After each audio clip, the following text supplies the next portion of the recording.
Hi and hola para amigos. Let's say we will carry out a case-based exam and therefore we need to determine the cutoff score for the exam. We ask standard setters, who are the subject matter experts, what should be the cutoff score in this exam. Would the cutoff scores for pass-fail decisions be different if the question format is different? Would they determine a different pass mark for open-ended and multiple choice questions even if the cases are the same? Researchers from the UK conducted a study to shed light on this. They also investigated what happens to the cutoff scores if the right answers are provided to standard setters. It's a really interesting study. These pretty flamingos are getting ready to present this study, but first, the intro.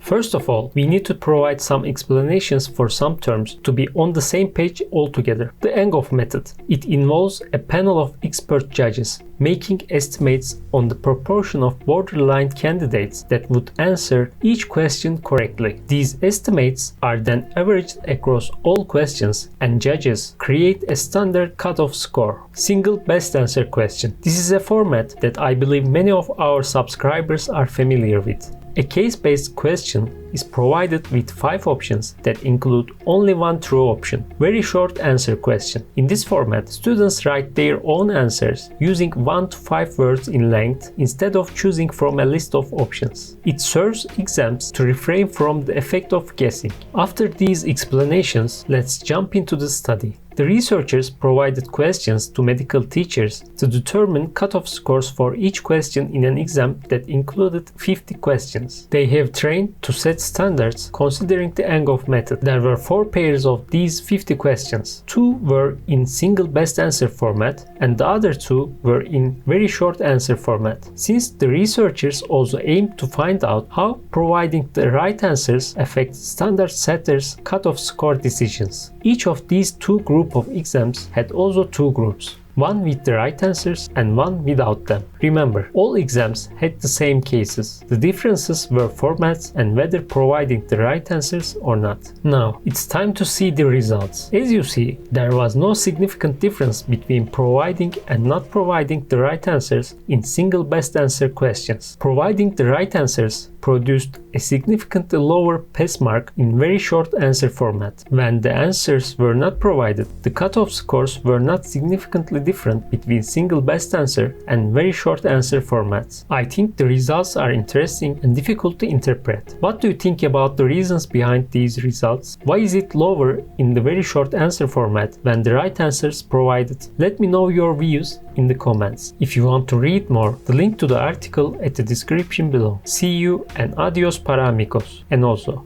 don't forget these flamingos.